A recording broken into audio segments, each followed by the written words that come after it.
So really excited to hear from them. Before I introduce our panelists, I want to say a little bit about the genesis of this panel topic. And I want to thank,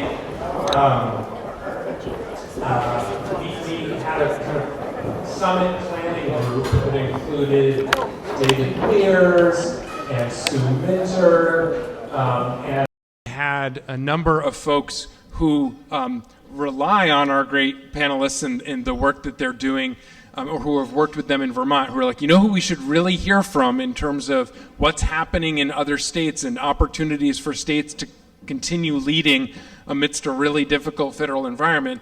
These are some of the folks that we should hear from. So I really want to thank Megan O'Toole and Gabrielle Stebbins and Peter Wack and Jane Lazorchak, who were really helpful in identifying speakers and inviting these distinguished folks to come visit with us. So our panel topic today is opportunities for state leadership and collaboration. And we want to focus on learning from and working with other states, both to defend and try to continue making progress, energy progress, in this environment where the federal government is showing opposition to energy efficiency, renewable energy, and climate-related work. So we are going to hear from Ali Gold-Roberts, James Bradbury, and John Binder. And I'm going to give brief introductions to each of them and then invite them to say a little bit more about their organizations and the work that they do. And then I have a few questions prepared for them. And then we're going to turn it over to all of your questions using Slido as we did just before. So feel free to pull that up. And if anybody needs it, you can use that QR code. But I think you've got it on your agendas. So right now, we'll go to this list. So Ali is the policy director at the U.S. Climate Alliance. Folks might remember the U.S. Climate Alliance was formed in the aftermath of President Trump pulling out of the Paris Agreement the first time, and all of these states, including Vermont, saying, no, we're still in, and that's the place that they're collaborating. And Ali at the Climate Alliance oversees the organization's policy team, covering electricity generation, transportation, industry, buildings, just transition and equity, climate finance, resilience, and natural and working lands. You sure that's it? Ali was previously the senior director of the state policy team at Ceres for 10 years, where she established the organization's efforts to mobilize companies and investors to advocate for climate policies in over 20 states. And to Ali's left is James Bradbury. James is with the Georgetown Climate Center, and he's their director of research and policy analysis. And James' work at Georgetown Climate Center is primarily focused on supporting state leadership on a range of climate, clean energy, and transportation policies. Prior to joining the Climate Center, James served as a senior policy advisor in the U.S. Department of Energy and as a senior legislative assistant in the U.S. House of Representatives, where I learned that he worked for one of my heroes, then Governor Jay Inslee from Washington State. John Binder is the executive director of the Model Climate Laws Initiative, which aims to advance state-level climate policy nationwide by providing draft legislation, legal analysis, implementation support, and other legal tools to facilitate further progress. Before that role, John served as the Deputy Commissioner for Climate Change, Air Resources, and Energy at the New York State Department of Environmental Conservation. And at New York DEC, John led the implementation of the state's Climate Leadership and Community Protection Act, development of the state's Cap and Invest program, which we were just talking about, New York Cap and Invest, New York's participation in the Regional Greenhouse Gas Initiative, initial work to implement the Climate Change Superfund, New York being the other state besides Vermont that has passed Climate Superfund legislation, and a wide range of other efforts to reduce air pollutant emissions and adjust the changing climate. Before being appointed Deputy Commissioner at New York DEC, John served as an attorney at New York DEC for 15 years. So really grateful to each of them for joining us today. Let's give them a warm welcome.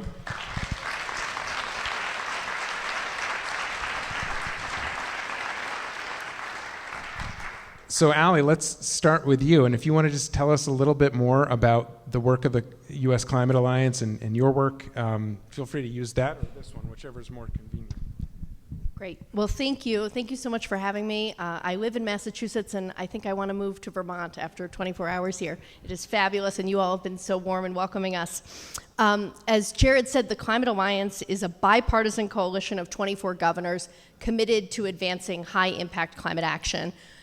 And we were founded in the wake of Trump's withdrawal from the Paris Climate Accord in 2017 with 5 initial founding governors. At the time, Jay Inslee was one of them, so another Jay Inslee shout out here. And the coalition has grown over time, and our work, and I'm technically part of the Secretariat. The Alliance is actually the governors themselves, and the Secretariat is a small group of staff that really is committed to supporting the states. We do that through communities of practice, so a lot of information sharing and confidential conversations between states of how things are working and what we need to do, and do you have data for X, and can you help me with Y?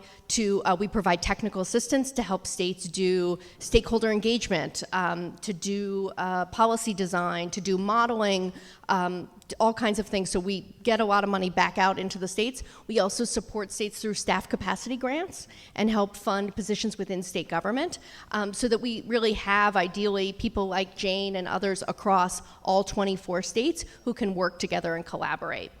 And obviously, we're here the day after the election with a little bit of pep in our step, and we can applaud for that. So hopefully, maybe we'll have some new additions to the Climate Alliance soon. But in that vein, obviously, 2025 has been an incredibly challenging year, and I'm not going to try and negate any of that. If anything, though, I want to figure out how we talk about some of the optimism, and I think that's really where the Climate Alliance steps in. I was so excited by this title in your annual report of State Leadership and Collaboration Matters. You could be writing for the Climate Alliance here.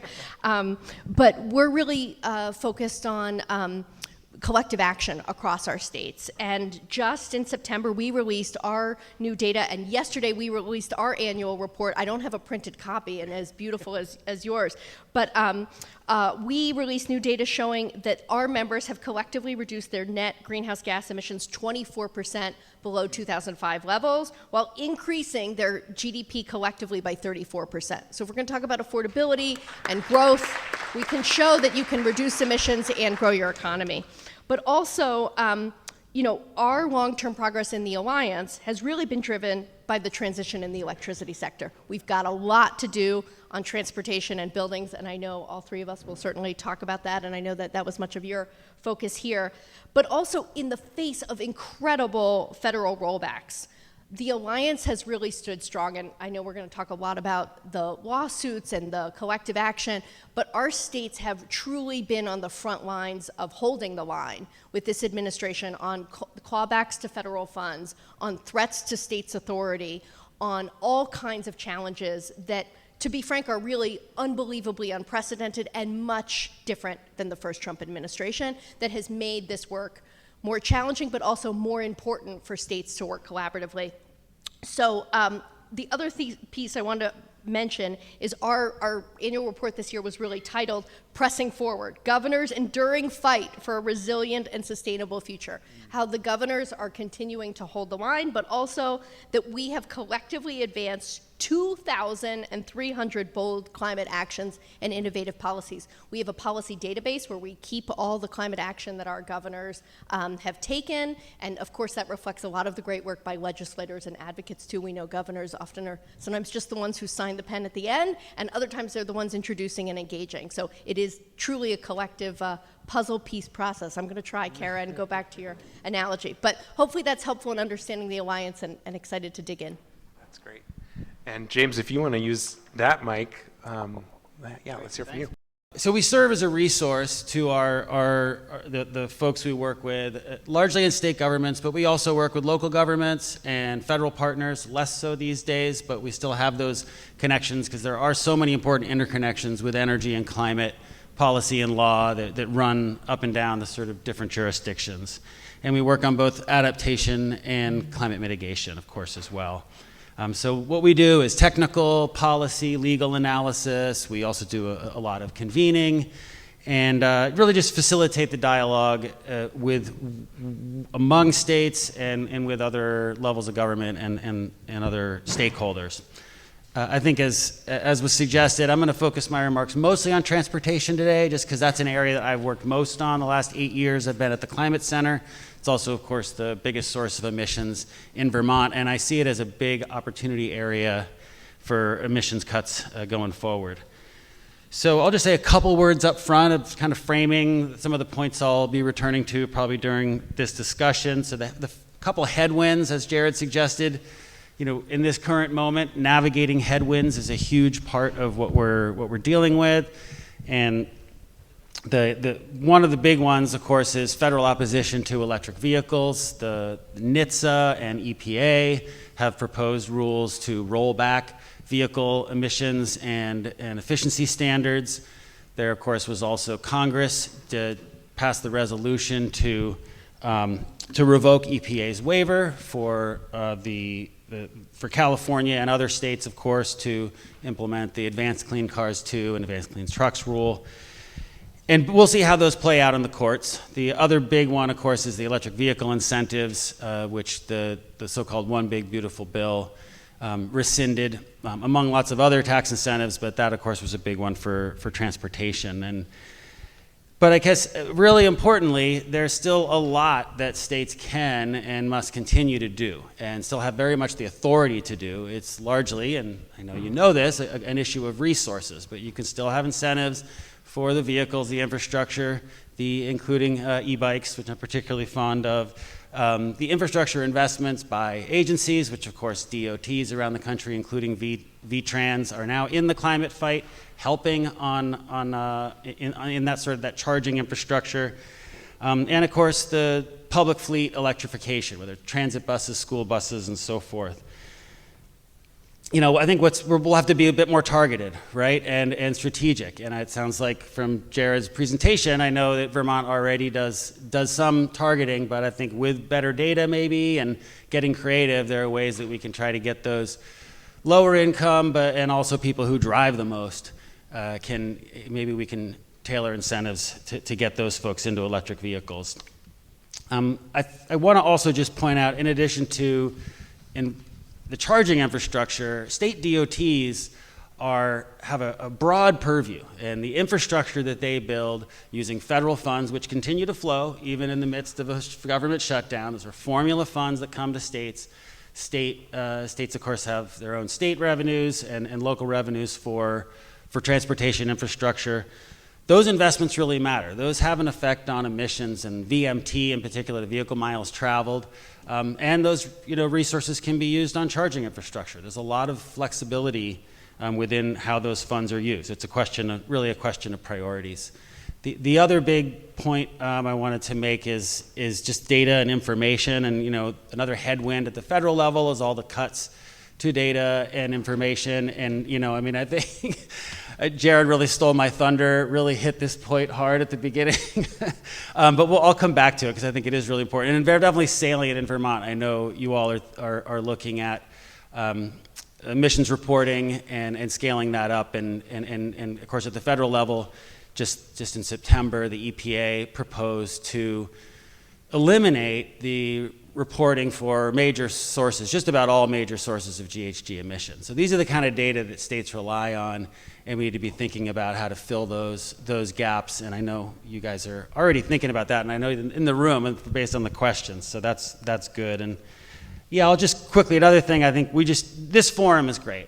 We need to be telling stories about what's working. We're not new to this, right? That's the good news.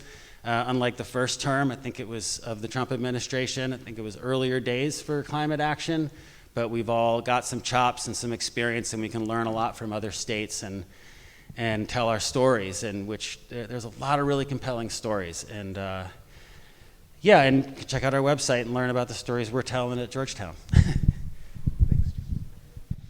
Well, first of all, thank you. Thank you for having me, Jared, Kara. This is a great event, a beautiful spot. It's so nice to be here.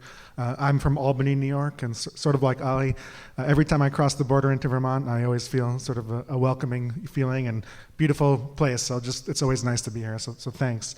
And, you know, I worked for New York State government, as Jared said, for quite a long time, over 17 years. And so that means I really do know the power of state governments. I know that state governments, state agencies, state legislatures have a huge amount of ability to do good and to influence energy and climate policy. And that's true regardless of what is happening at the federal level. It's just even more important now. And so the project that I work on now, which is called the Model Climate Laws Initiative, is really designed to meet that moment that we are in, to try to make it as easy as possible to be advancing that exact kind of work. So the Model Climate Laws Initiative, it's actually a joint project of the Sabin Center for Climate Change Law at Columbia Law School, as well as a group in New York, Environmental Advocates in New York. So we're aiming to combine legal expertise, academic expertise around climate and energy, along with advocacy type of work, to really try to make it as easy as possible to take a policy and turn it into a law.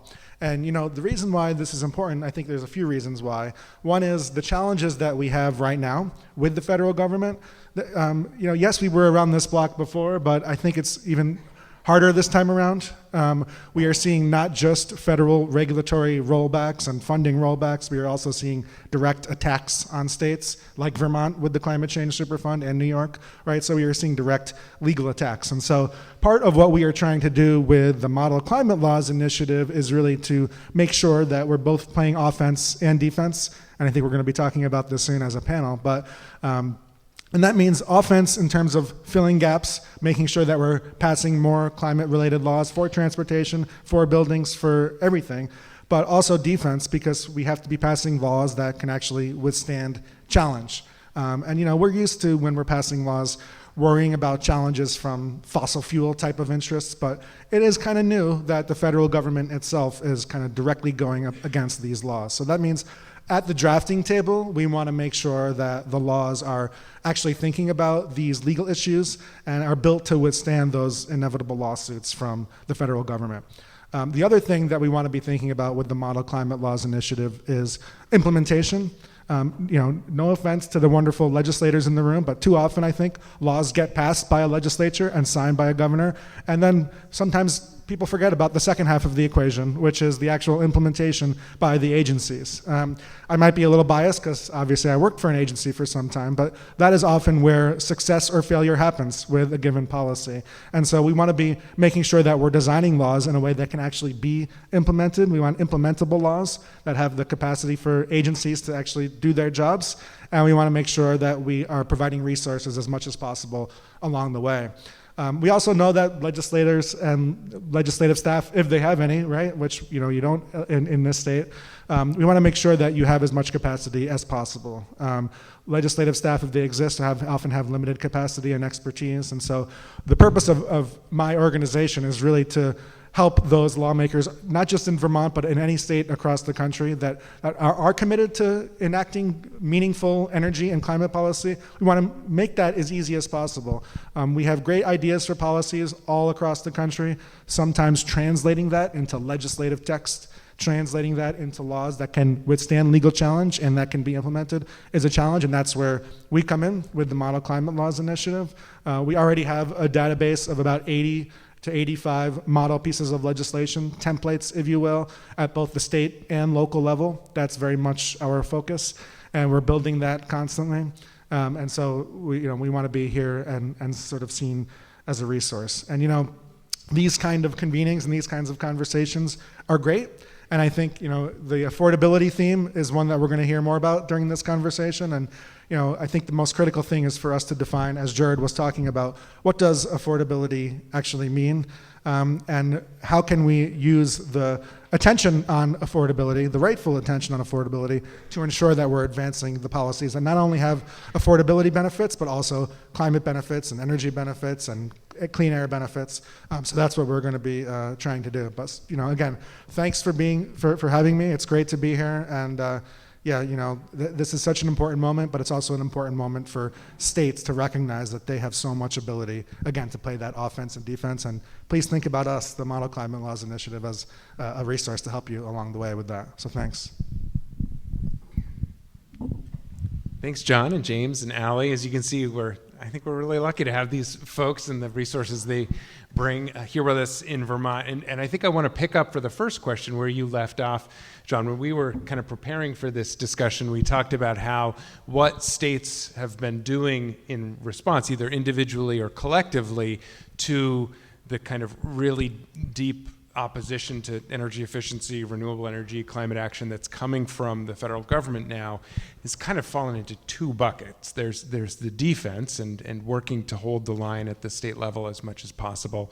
And then there's kind of offense and proactive and what can be done in response. But let's start with that defense side.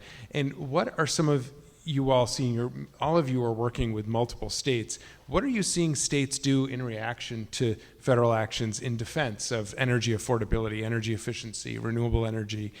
What are you seeing? And we can take any order. Sure. Start this one.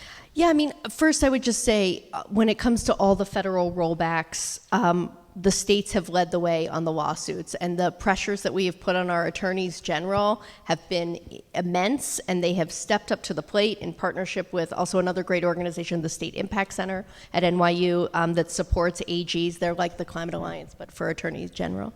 Attorneys general, I gotta make sure I plural on the right word there. But in particular, the states have really led in lawsuits, for example, on the Solar for All program, which all of the 23 of the 24 Alliance states were getting those billions of dollars for rooftop solar in low-income communities, and our states have been key to filing the legal challenges there, have been pushing back in the media and the press. James talked a little bit about on the vehicle front and the California waiver and the unprecedented use of a CRA vote, and our states have been leading the charge on the lawsuit there. And as a response to that, the Alliance stood up something called the Affordable Clean Cars Coalition, which is now a coalition of 13 states committed to continuing their work around vehicle electrification. And we led with affordability because obviously you just showed all the data about the affordability of EVs, but also that our states are really committed to continuing to build out the infrastructure and the incentives. And in that vein, as everyone knows, when HR 1 was passed this summer, we now have a new time frame on all the tax credits. The tax credits are really the juice of a lot of the federal climate action that we were all kind of banking on.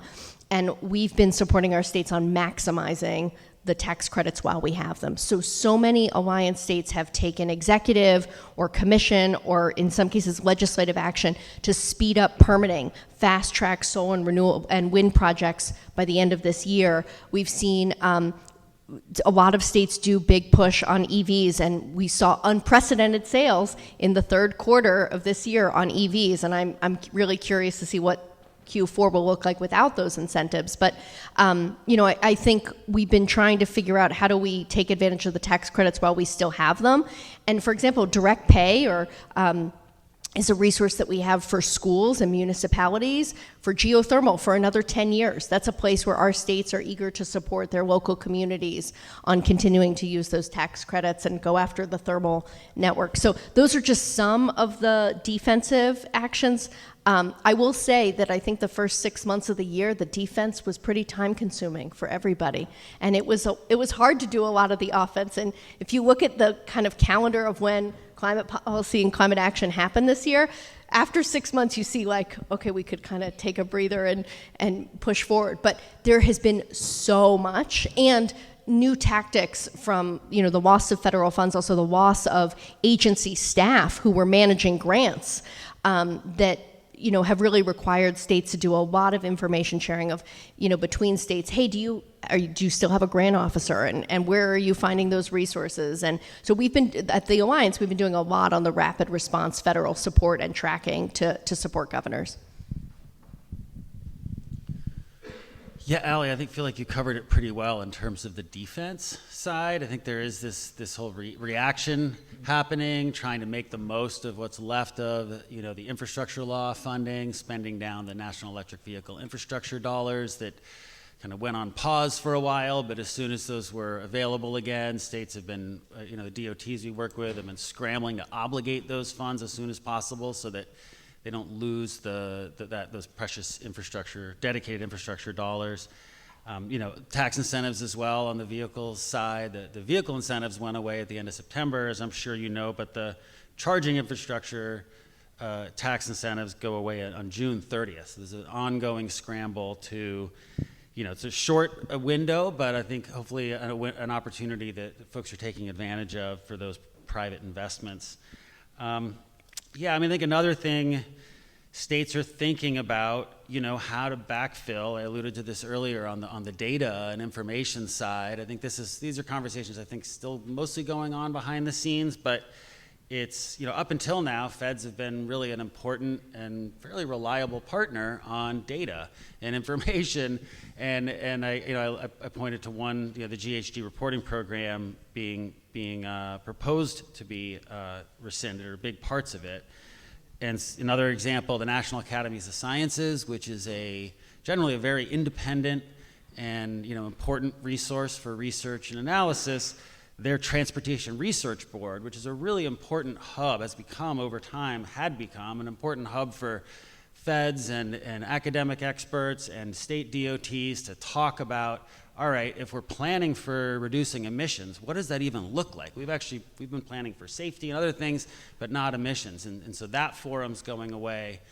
All the committees that were working on climate and equity were completely kind of reorganized them out of play. So I think really thinking about how to backfill for those things. And I think really, so to me, these are kind of the building blocks for climate action. And what are the new building blocks that we're going to need to be successful? And I think these are the questions states are asking themselves. It's sort of a threshold requirement for effective policy. The transparency is key.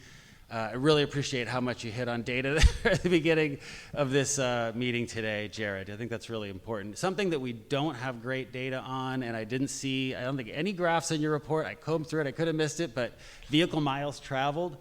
We don't have great data on vehicle miles traveled that's public, and certainly at the county or even town level. You can kind of derive it, but it doesn't usually reflect the actual reality closely enough that you can say, all right, this policy of mode shifting is working or not working, or even in a sort of prospective analysis. We do need better data sources on that front. And car companies have those data for new cars. Any trucks, interstate trucking, those truckers do report those data for tax purposes. So there are data out there, and I think probably states working together are going to have more luck breaking through and get than individually. But I think those are just some examples of some of these building blocks we're going to need to be thinking about. And of course in Vermont, GHG reporting, I know that's important economy-wide. There's been, of course, the reporting for heating fuels that's not being enforced. There's transportation fuels, all other fuel sources, and of course in New York, they've got a draft rule and hopefully soon a final rule that's really important model for other states to look at. Well, it's going to be hard if I'm always the last person answering the questions, but Yeah, we'll mix it up. But yeah, so James and Ali covered a lot. But just a couple of points. One is the AG coalitions that were referenced by Ali, I think are super important, and they're also an example of states collaborating together, right? And I think that's one of the themes that I'm carrying through from being at this type of event and from being at these types of event in general is, states are going to be able to do more when they're working together, both in offense and defense. And I know we'll talk about that a little bit more later. But the point being that, the states have even more power when they are working together, including through the lawsuits challenging the Trump administration and helping to defend against lawsuits that the administration is bringing against states. I know that states like New York and Vermont, including when I was in New York, have worked together to make sure we're exchanging notes on how to implement things like the Climate Change Superfund and on how to defend those types of pieces of legislation. Another point to make, I think this is a football term, but the best defense is a good offense, right? And so that means that when we're passing new laws as states, we want to make sure that, again, like I said before, we're actually thinking about these things in the front end. I too often see laws that get passed where maybe the legal considerations weren't forefront in the mind of the folks that wrote the law. And so that's the best way, I think, that states can be making sure that they're able to defend against what's happening at the federal level. So that's new laws that fill those gaps, but that do it in a smart way that can withstand that challenge. And that's going to be in a lot of important areas. One thing that maybe we haven't highlighted in sort of the C of the deregulatory actions is, of course, the proposed revocation of the greenhouse gas endangerment finding, which is one of the most, I think, disturbing of the things that we have seen coming out of the federal government, because it's not just a legal or a deregulatory action, it's a scientific questioning of sort of the underlying basis of everything that many of us are doing. So I think we're seeing in response to that, not just inevitable lawsuits that the states will bring against the federal government for that revocation, but also the states looking at making sure that they have the authority to continue these kinds of policies, continue to regulate greenhouse gas emissions, do these kinds of clean energy policies. And that's why I say, it's a form of offense and defense, because it's helping to make sure that we actually have the ability to keep doing these things in spite of and regardless of what is happening federally. So let's continue with that right there. So, you were talking, Ali, about how so much of state attention and your attention in supporting states has been focused on defense, and that there's a limited ability in the first 6 months to take a breath and have the bandwidth to focus on, well, what can we do proactively on the offense side of the ball, as you were talking about, John. Let's start with you this time, John, and say, what do you see states doing that is not just on the defense and reactive side, but is the forward-looking offense positive actions? Yeah, it's a good question, and like James said, I did ask for this, so thank you for making me first. Well, I think the most opportunities that states have for offense right now are really, again, part and parcel of this theme that you, Jared, really laid out extremely well and extremely thoroughly this morning, which is about affordability. And so I like to say I was an environmental regulator for most of my career, and so when I was often talking about policies, I would always talk about these are the emission reduction benefits, these are the public health benefits, these are the environmental benefits of a policy. And that's honestly what drove me to this field, and that's why I'm here. That being said, I recognize the political reality that this affordability context, buzzword, whatever you want to call it, is, I think, what's driving the opportunities for states right now. And so we are seeing examples, and Ali will probably go into some more detail, so I won't steal her thunder here, but we are seeing examples like just recently in Illinois, states passing really comprehensive, positive, forward-looking energy policies that are really framed around this affordability lens. And so they're able to do that heavy lifting of doing both, in helping with affordability and having these other co-benefits of reducing emissions and public health benefits. And they're doing it because I think they're telling the story that you laid out really well, that, and I think as everybody in this room knows, that doing things for helping energy affordability are also often the same thing as doing things for addressing climate change and reducing emissions. It's just a matter of how do we tell that story and what message do we lead with? And I think the states that are succeeding in positive offensive action are the ones that have successfully found that formula. So those kinds of policies that are addressed at reforming the energy system, facilitating more energy transmission, battery storage, electric vehicle charging, all of those things are going to be doing both. And that's, I think, where we've seen the most progress in the first 8-10 months of this year, and where we'll see, I think, the most progress in the year ahead.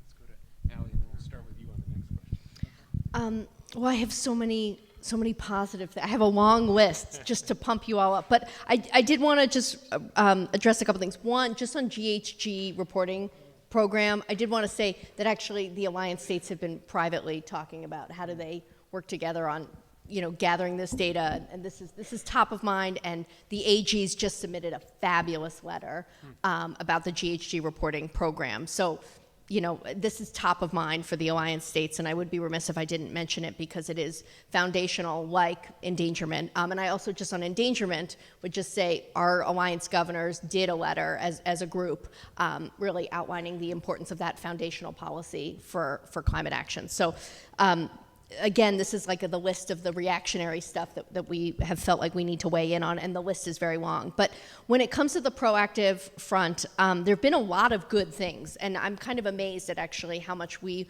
have been able to walk and chew gum this year, and maybe also dribble a ball and, get the kids in the car at the same time. So we, in July, the 10 RGGI states finally finished the third program review, and we're gonna, have RGGI again with an updated emissions target. So that's not something we should rest on our laurels or take for granted, and certain states will have to pass that through legislation.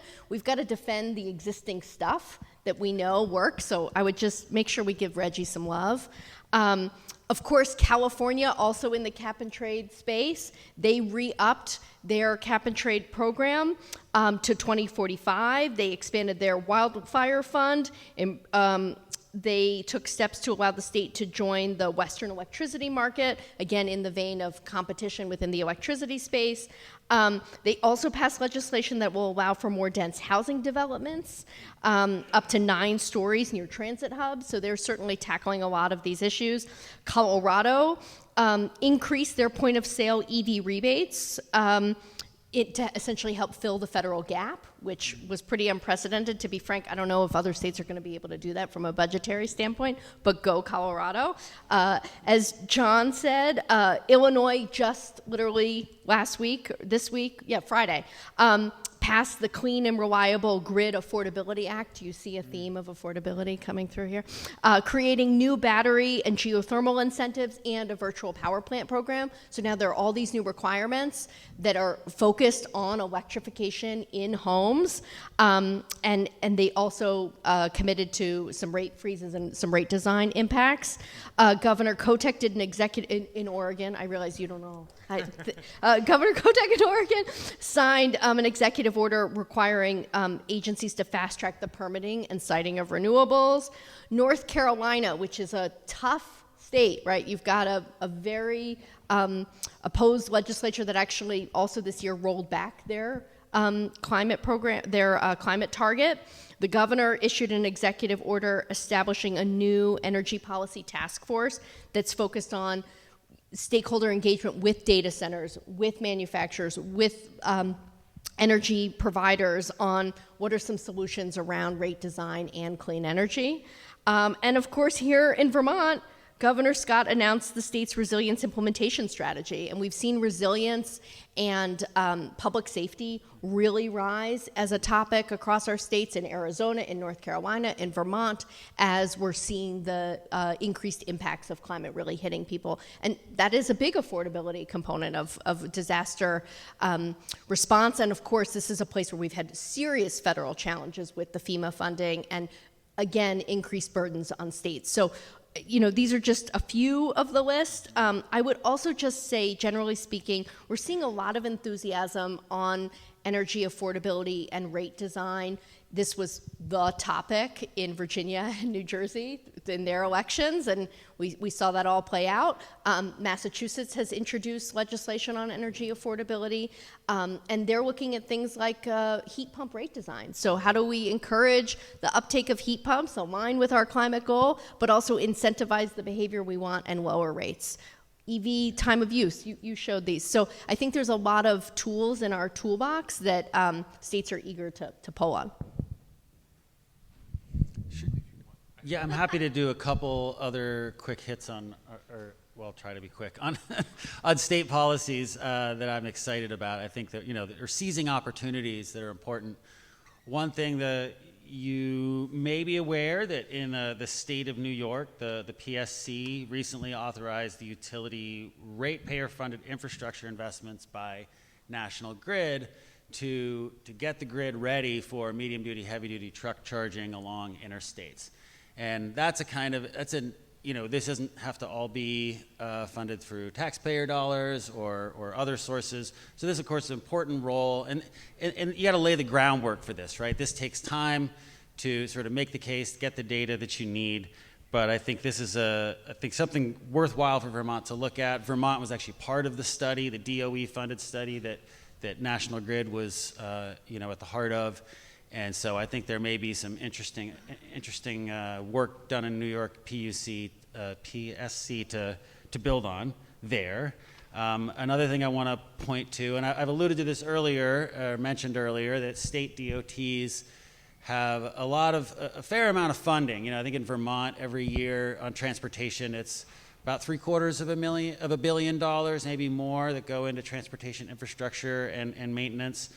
And that's to meet safety and resilience and all sorts of different metrics. But climate could be part of that. And there are some states who are directly incorporating climate accounting and climate targets into their transportation planning. Colorado is really at the front of that. We've done work at Georgetown Climate Center over the last few years, really highlighting the way that different types of investments in transportation affect emissions outcomes. It really matters how much if you're widening roadways and encouraging suburbanization, that makes it a lot harder to hit your climate goals, like a lot harder. And whereas if you can do more of that infill development in the places where housing is needed, particularly, that's a great opportunity, something to seize from an emissions standpoint. And there are lots of other benefits, affordability-wise, to that more dense development. And so I'll quickly mention in Colorado, Governor Polis signed legislation in 2021, and they're well on the way implementing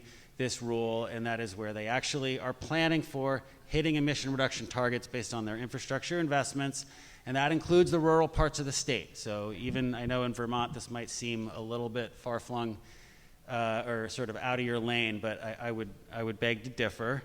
Also, Minnesota is now, or just in the last couple of years, legislature has passed related laws, and MnDOT is in the process of implementing those rules as well. Those infrastructure dollars can have a big effect on emissions outcomes. And I mentioned housing and affordable housing, or I guess just housing affordability in general, and I think that's another really important thing to think about. And of course, Jared pointed out at the beginning that housing and transportation are the two biggest costs for most households. And we do have a housing affordability and a stock shortage problem here in Vermont, as in many other states. So if, to the extent that you can have obviously those new buildings should be efficient. That's important. They should be using fewer fossil fuels, or maybe none at all. It matters where those are built, ideally not in a floodplain, for example, but it also matters if that construction can happen in proximity to schools and services and jobs, and that has a big emissions impact and a big affordability from housing. Oftentimes, those are more efficient houses if they're sharing walls or they're built up, and also from a transportation standpoint. If you don't have to get a third car when your kid gets a license and one of you can use the e-bike to get to the store, that makes a huge difference from affordability. So I won't go on too far on that, but I will just mention I know these are local zoning issues, and so I actually sit on the planning board in my little town of Pelham in Massachusetts, so I'm aware of the tensions here. Massachusetts has been doing a lot on this, the MBTA communities law, but also ADU regs. They've been doing a lot that kind of comes down to the planning boards. But I think there are states who are passing laws that I think they're kind of navigating this. You can include incentives, you can include technical assistance, and provide resources and data to make these sort of zoning reforms viable and can kind of get to these same outcomes that I've been referring to. Yeah. Thanks, James. Thanks, everybody. So a lot of what we've talked about so far is what has been happening in the recent past or in the last year.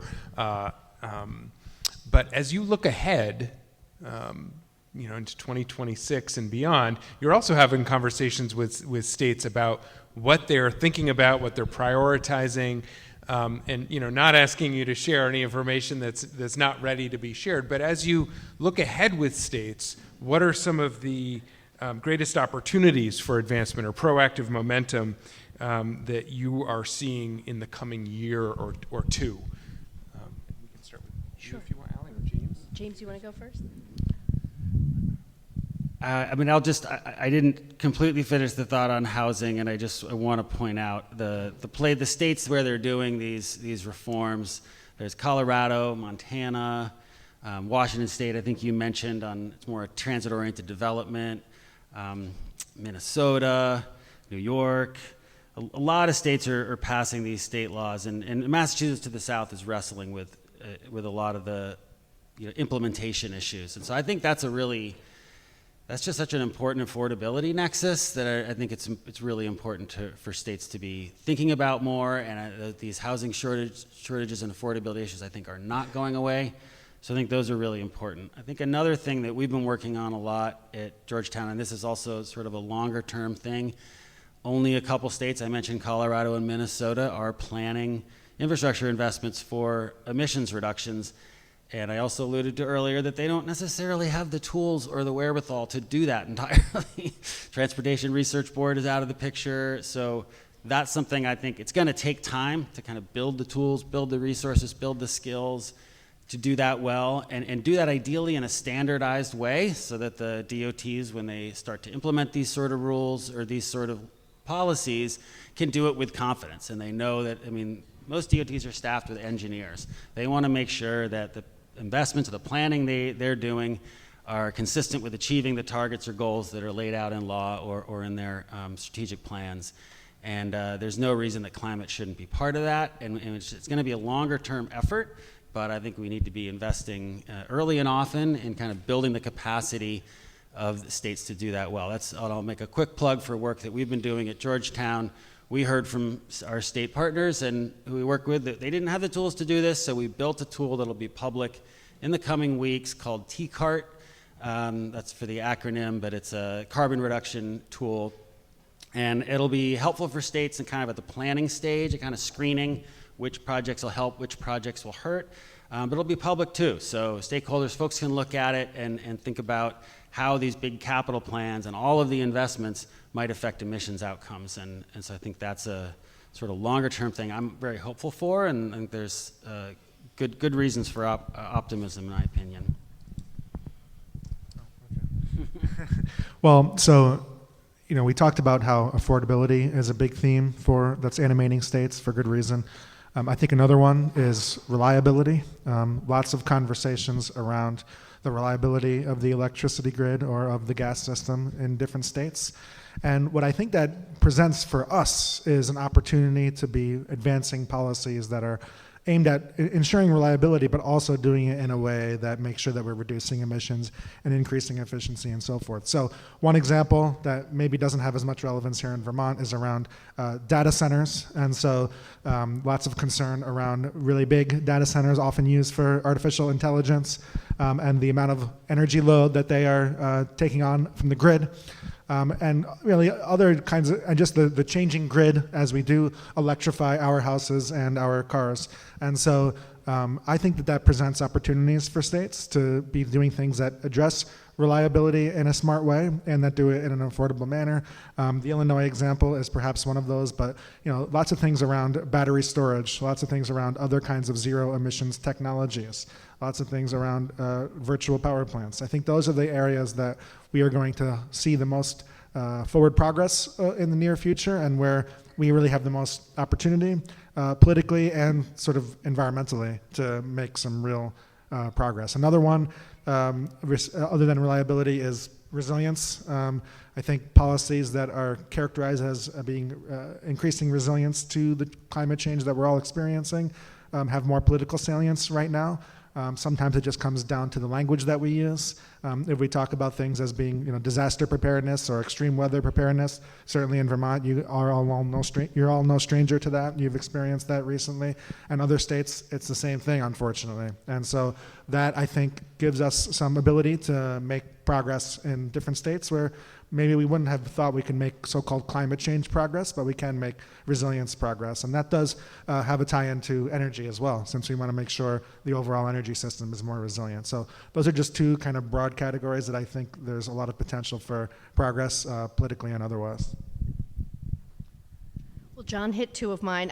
On grid reliability, I would add that also we're seeing some growing trends with states focused on efficiency of existing transmission in addition to adding new transmission. So the uptake of dynamic line ratings and high performance conductors. We at the Alliance launched with the Biden administration in May of 24 a coalition of 22 states who are all focused on increasing the uptake of advanced transmission technologies. Over the past year, we saw, I think, 6 states pass legislation on that front in 24 and 25. And now states are working on implementing that and really engaging with their utilities on getting those technologies on board. So I think those definitely play into the reliability and the resiliency components for sure. I would just +1 on resilience in really thinking about a way to focus on housing, on energy, on also EVs as a great backup generation resource in your home when the power goes out. So anyway, I think that's front of mind. And I would just further add that I do think our states are still very committed to EV enabling policies. Without the federal government, we'll just do more of it ourselves. And that may mean we have less federal incentives, but all the more so for collaboration on state charging infrastructure. I remember, is it now almost like 10 years ago when Georgetown did all those great maps of the East Coast on charging infrastructure and opportunities. But, there's a lot of my sense of time is warped. This has been a long year. But anyway, so, I think there's a lot of great collaboration across state lines. I would also just say our states are really thinking about energy efficiency in a new, urgent way, and it's a kind of, I think the affordability stuff is an opportunity to go back to some of the basics. This is the first time we are seeing load growth in many of our lifetimes, and an opportunity to really invest more in efficiency, to really think about the home electrification opportunity, and partner with our utilities. I think this is an opportunity to really invest in the utility relationship as without the kind of federal partnership. There are so many questions that I want to ask each of you. I had 3 more written, but in the interest of making sure that I want to make sure we get to questions from network members, I'm just going to ask 2 of those. And I think the next one I'm going to ask of you, John, and then I'm going to end, and then we can go around, and then end with you on the last one, Allie. But so we've been talking a lot about how states are responding reactively, proactively, sometimes on their own as a single state, sometimes in coalitions, either formal or informal, with other states. And many of you have experience with single state action, multi-state action. Can you just speak to some of the pros and the cons of a state kind of doing something alone versus collaborating or coordinating with other states, either neighbors or beyond? John, do you want to start with that? Yeah, it's a great question, and it's one that we faced on a daily basis, I would say, when I worked within New York State. And obviously, the RGGI program, as Ali said, deserves a lot of love, and I think it is one of the greatest examples, the poster child, if you will, of collaborative action. And so the benefits, or the pros of that kind of collaborative action, of course, are political cover, right? So oftentimes governors and legislators are wanting to see that other states are also acting. That helps them to feel like they have the sort of space to act. So that's certainly a huge benefit. Another pro is the economic benefit of more cost effectively spreading out the impacts of policies like a Cap and Invest program. Another benefit, of course, is just having a broader coverage of emission reduction policies. That's a good thing. That's what we're all all, or many of us are here for in the first place. That being said, the challenges are really about administration and implementation. Consensus is hard. It takes time to work together and address all the different individual interests of different states or governments. That's why it took a long time for the RGGI states to come out with an announcement about the third program review.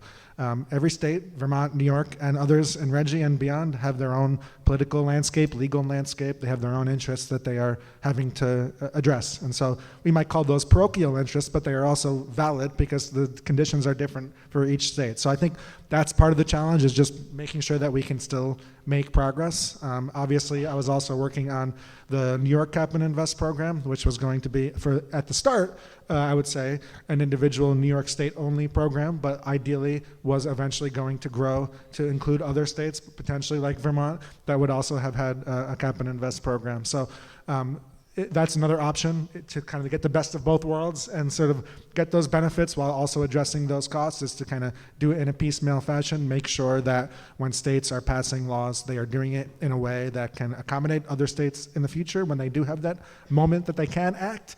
And that's one of the things that we are trying to do with the Model Climate Laws Initiative, is set up those laws, create those templates so that states are all kind of singing from the same songbook, at least with the sort of the mechanics and the legal provisions, so that we have that ability to link and to work together in the future. So there's a lot more I could say, but I'll keep it there in the interest of time.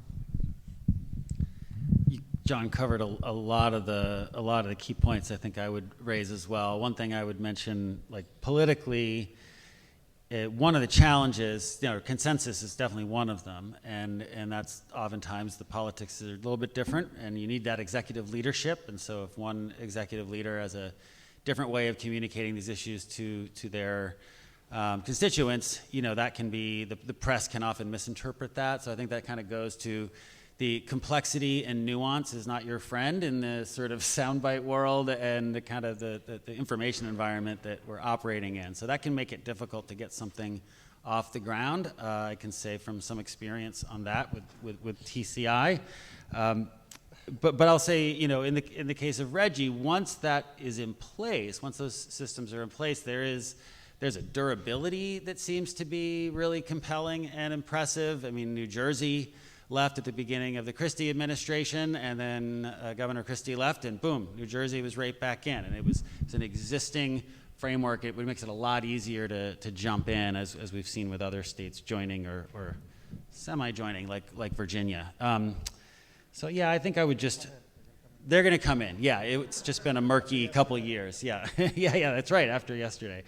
So I think those are a couple other points I would point out. I guess just as the other thing, I would just say the interconnected infrastructure aspect is, I think, also valuable. So not just multi-state, but regional. So for transportation and power sector, it really does make a lot of sense. And have these issues at the seams of states where, if they're going separately, and particularly a pricing-based policy, that raises all sorts of political questions and issues around leakage. It really is nice if you can have a coherent regional program from that aspect as well. Did you want to get to the next question? Sure. So the last question that I wanted to pose to you before, and then we'll move it along to the Slido. Oops, I went too far.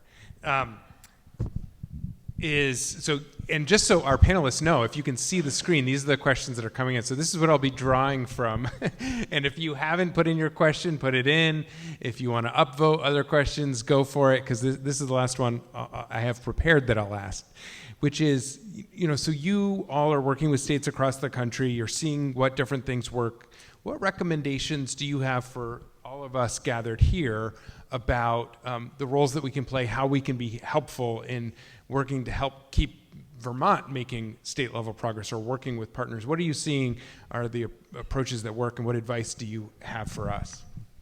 Oh my goodness, there's so much in that. And of course I started reading the questions too, so but I mean, first I would just, I would say that, we are really in an incredible moment, and collaboration across advocates, across states, across NGOs, across government, within government, is really important. And I think it's really easy to get fractured because we are in a deluge of information, misinformation, and attacks, right? When we're dealing with the loss of SNAP benefits and FEMA and efficiency program, like everything. So I think it's hard to keep your head above water and feel like, okay, what's the priority? And I think the more that folks can think about, what do we really value and what are we going after and how do we do that? And to John's point, like, what are the kind of big policies we're working towards and what's our end game, and then what are the incremental steps to get there?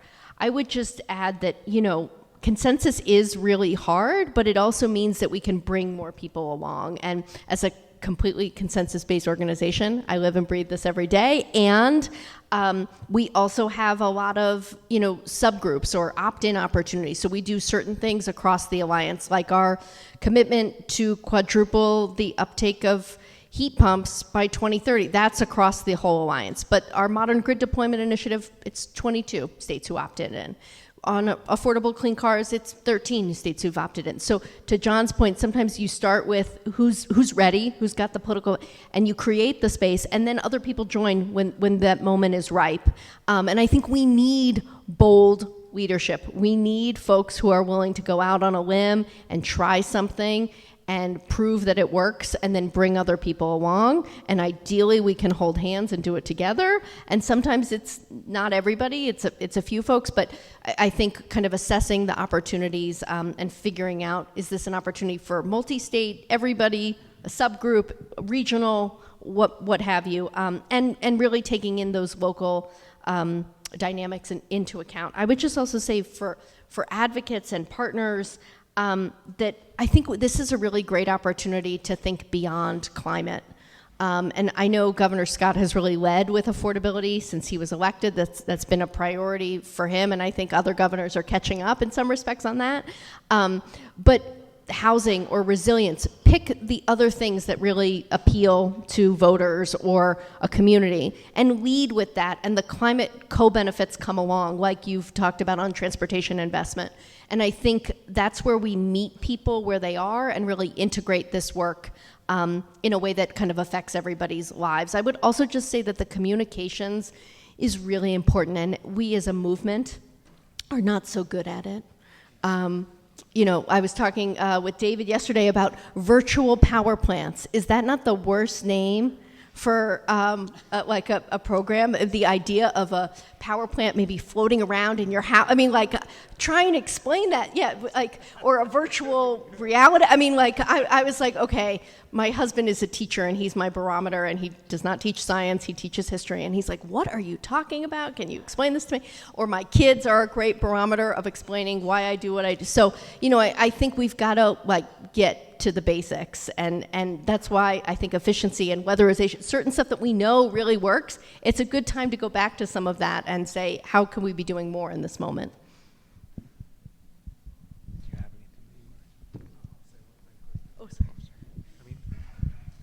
A really obvious thing that you can do, well, first of all, is vote, right? That's a good way to stay engaged. But you're doing it all. Like, this organization, EAN, that Jared and Kara and all of you are part of, is like a great example of collaboration amongst the government, amongst utilities, amongst energy providers, amongst some nonprofits, right? And so that model of collaboration and bringing people together, like, it's pretty unique. I hope you guys realize how unique and special it is, and how we would love to see this type of model replicated in more states. I just wanted to end with that. Like, you're doing it. You're doing so much of it. Thanks for that. So we have a lot of questions that are coming. I don't even know how far down it goes, but we've got some good ones to start with. So the first is, and I'll just read them off. In Vermont, in our last election in particular, mis and disinformation dominated the dialogue on energy issues. I mean, just for context, there were, hundreds of thousands of dollars spent by this out-of-state group, Americans for Prosperity, backed by the Koch brothers and the fossil fuel industry, just saying things that were outright lies, that Vermonters would be mandated to have heat pumps, that their fuel costs were going to go up $4 a gallon, when the actual studies that were commissioned by ANR pointed to a 2-cent a year increase per gallon. The PUC study 8-cent a year. And some of that mis and disinformation was repeated not just by their mailings and mailboxes, but by some of their political allies. So when you look across states, Vermont isn't the only place seeing mis and disinformation, out-of-state money polluting that dialogue, so that it's not one based on facts and evidence. How do you see those states responding, or do you have how they're responding, and what are some of the best practices there? Yeah, sure. I'm happy to start, and anybody else can pile on. I'll just say, I think there are a lot of great resources that I think are coming online now to help support states on this. Vermont is not alone at all. There's a great organization called Potential Energy Coalition that has put out some really important kind of polling and resources for states around energy affordability. And I took a couple notes on some of their suggestions before, because I knew this was going to come up, that ultimately support for clean energy is strong within the public. The challenge is there's a status quo bias, right? So the idea of doing something new is hard. Also, people don't want new, unproven things. They need to feel like something's been tested. Guess what? Solar's been around a long time. So has wind. So have EVs. If anything, the costs have come down because they've been around so long. So I think we need to not emphasize new and innovative, but actually proven and trusted and verifiable. I think for some people, heat pumps seem new, but actually they are not. And again, they have gotten better and more reliable and cheaper. So I think that was a helpful tool for me of actually innovation and new can be a little scary for people, and that makes sense. Also just ultimately, we've got to convince people that we need to build more things. We need to build more infrastructure. We need to build more transmission. That had been a very bipartisan topic under the first Trump administration. There was going to be a big push for bipartisan infrastructure. And there actually was, under the Biden administration, the bipartisan infrastructure law. People want to build in their communities. And what do they want to build? Local clean. They don't want to build for fossil generation that's in some faraway country that is polluting and bad. So I think kind of being a little bit black and white sometimes in our description can be helpful. And I would just say also, we've got to be offensive. We can't wait until the election to be having these conversations.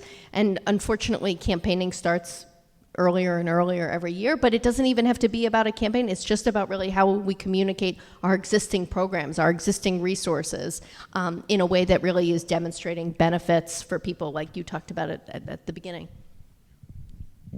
Great. Yeah, no, I think Allie hit on a lot of important points. I'm going to take my answer in a slightly different direction, because it's not as a critique of what you said, Allie, but you pointed out that clean energy is a lot of these types of technologies are actually becoming very popular, and people do understand increasingly that there are all of these other associated benefits. But one thing that is tricky is that those projects are not built in the abstract; they're built in places, and and there are landowners, and there are people with their view sheds, and there are some real challenges of local government. And I think getting local buy-in and is not just about a messaging thing; it's about providing more resources and good information to work with, model bylaws that are not just partly cut and pasted from what turn out to be a front group from Koch. You'll find out later. Like this stuff's all floating around, and I think we do need better information and resources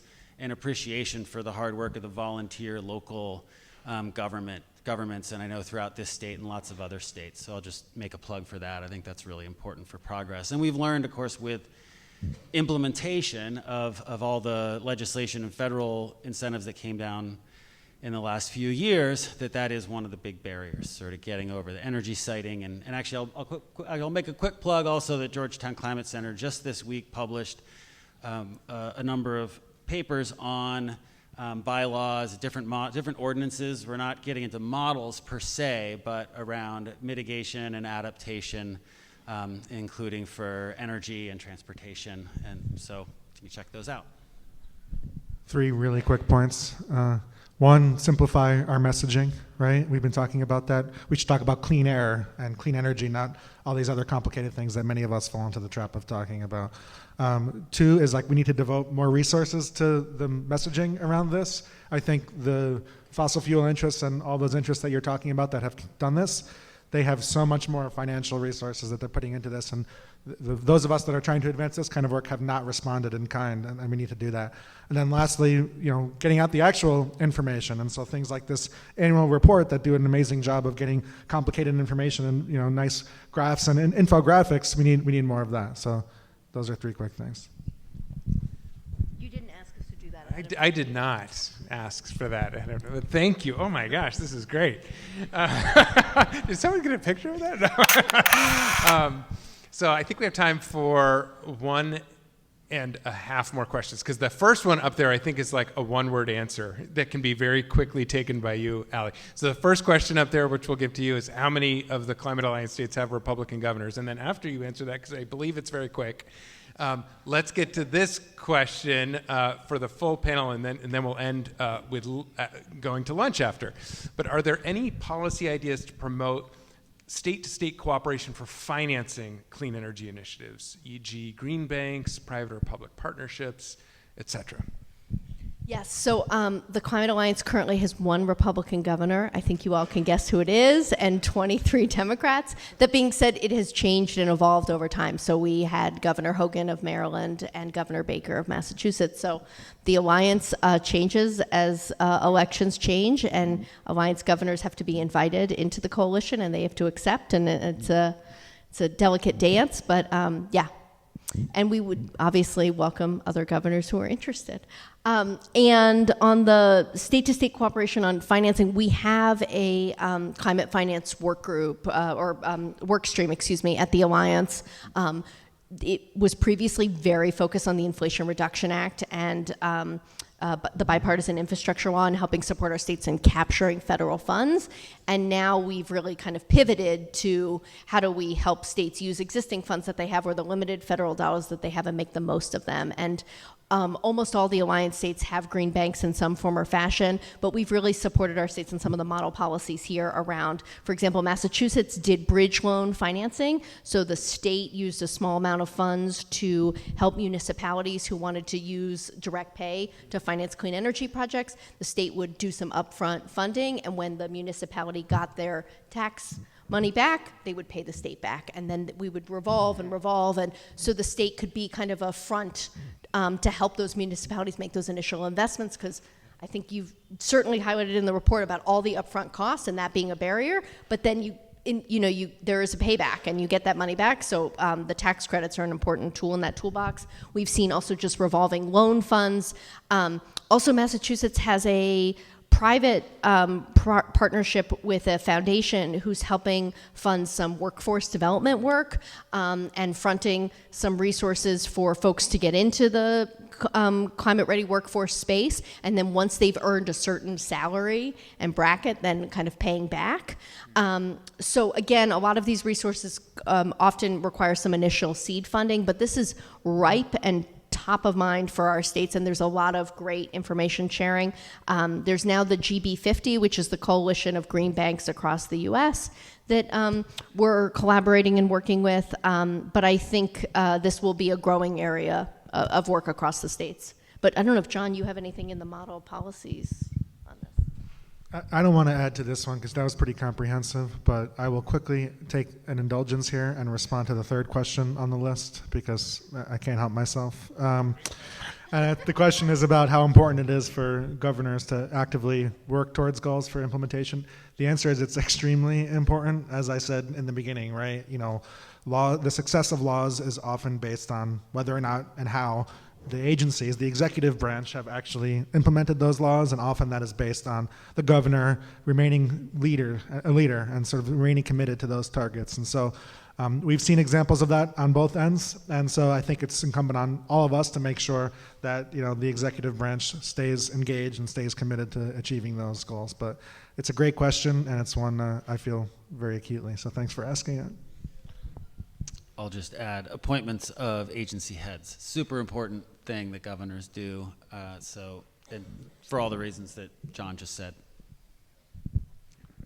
Well, thank you all so much. This was great. I'm sure you will be popular lunch mates. What we've got now is lunch. Thank you to the team here at Bolton who prepared it and hosting us. Eric, thank you. We really appreciate your welcome and hosting. And then, so you've got